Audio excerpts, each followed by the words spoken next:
Une femme a frappé à ma porte en tenant un tout petit et m'a dit « Je suis désolé de vous déranger, mais votre mari ». Lorsque j'ai entendu quelqu'un frapper à ma porte en fin d'après-midi, je pensais d'abord qu'il s'agissait d'un voisin venu me demander un service.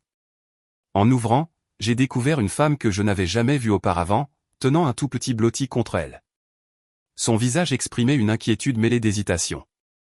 Elle m'a expliqué, avec une voix tremblante, qu'elle était désolée de me déranger, mais que mon mari était impliqué dans quelque chose dont je devais être informé. Son regard cherchait le mien comme si elle attendait que je lui offre un refuge temporaire, ou au moins une possibilité de s'exprimer sans crainte. Je me suis écarté pour la laisser entrer, encore incapable de comprendre ce qui pouvait relier cette femme inconnue et son enfant à ma vie. Dans l'entrée, elle respirait difficilement, comme si chaque mot qu'elle s'apprêtait à prononcer pesait lourd sur ses épaules. Le silence qui a suivi m'a paru interminable.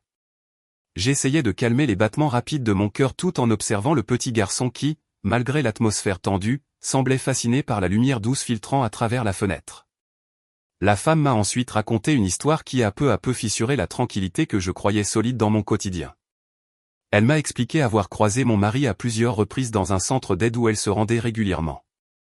Selon ses souvenirs, il s'était montré attentionné avec les enfants, y compris le sien, au point qu'elle avait parfois eu l'impression que ses gestes étaient ceux de quelqu'un qui cherchait à protéger bien plus qu'à aider.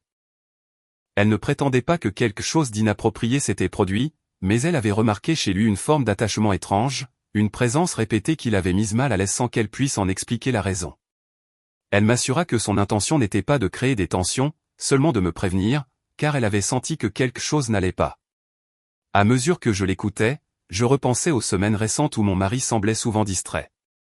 Il disait travailler davantage, mais rien ne justifiait vraiment son absence émotionnelle, ni les nuits où il restait dehors plus longtemps que d'habitude. Je sentais dans mon ventre se former une boule faite de doute et de confusion. Pourtant, une partie de moi refusait de croire que cette situation cachait quelque chose de sombre. La femme, consciente du trouble qu'elle venait d'introduire dans ma vie, s'excusa encore et quitta l'appartement, me laissant seul face à mes interrogations.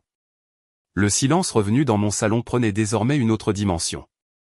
Je restais immobile, observant l'emprise inattendue de ces révélations sur mes pensées.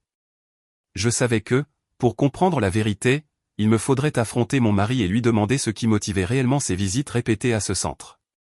Ce jour-là, j'ai compris que certaines vérités, même apportées par des inconnus, peuvent ouvrir des fissures là où l'on croyait avoir bâti une vie stable.